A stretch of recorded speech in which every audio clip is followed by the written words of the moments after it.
नमस्कार।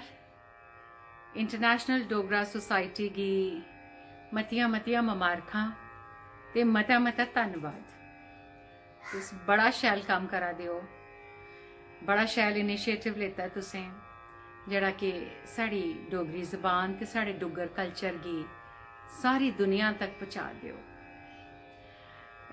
में एह् ललित होर जानदे न कि अऊं जित्थे भी रहां, जित्थे भी जां, दिल मेरा हमेशा जम्मू गै रौंह्दा ऐ ते जम्मू आह्लें कन्नै गै रौंह्दा ऐ। बड़ा प्यारा शहर है साढ़ा, बड़ा प्यारा कल्चर है साढ़ा, बड़ी प्यारी हिस्ट्री है साढ़ी। साढ़े बच्चें गी एह् सब पता होना चाहिदा, बड़ा ज़रूरी है। अपने कल्चर गी, अपनी ज़बान गी प्यार करना, मुहब्बत करना बड़ा गै ज़रूरी है।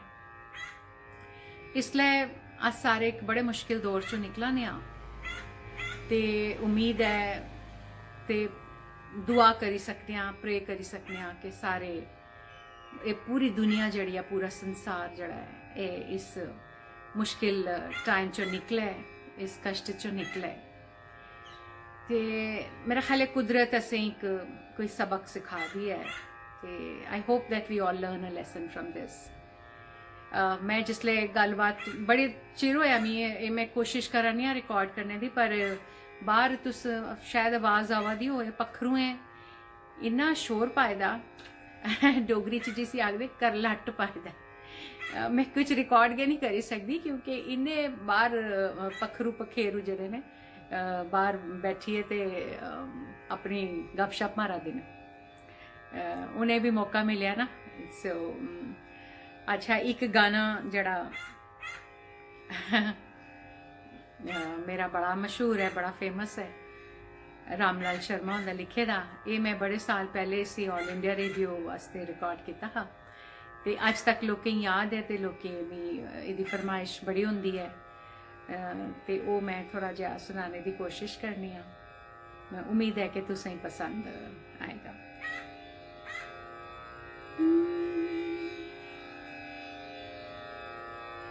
छुट्टी ले आए जाया मेरे दिल जानिया, मुड़िए नहीं आंदी आए गे दिया जवानिया।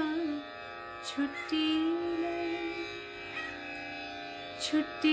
ले आए जाया मेरे दिल जानिया, मुड़िए नहीं आंदी आए गे दिया जवानिया।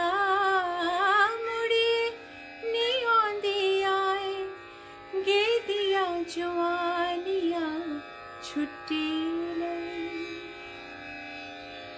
रातां सियालू चन्ना ठंडिया ते चिक्कियां, लिखी लिखी पाया तू की चिट्ठिए पर चिट्ठिया, लिखी लिखी पाया तू की चिट्ठिए पर चिट्ठिया। कैसी नई पीड़ा तुस मेरिया पछानिया, मेरिया पछानिया। छुट्टी ले आई जाया मेरे दिल जानिया, मुड़िए नहीं आंदी आए गे दिया जवानिया। छुट्टी ले। थैंक यू, तुंदा बड़ा बड़ा धन्यवाद, मता मता धन्यवाद। और उम्मीद करनी आ कि ये रवि शर्मा हुंदी कॉम्पोजिशन, बड़ी प्यारी कॉम्पोजिशन तुसें पसंद आई ते इंटरनेशनल डोगरा सोसाइटी की एक बार फिर मेरे आलों बड़ा बड़ा प्यार, आशीर्वाद ते मतियां मतियां मुबारखां, मता मता धन्यवाद। Thank you.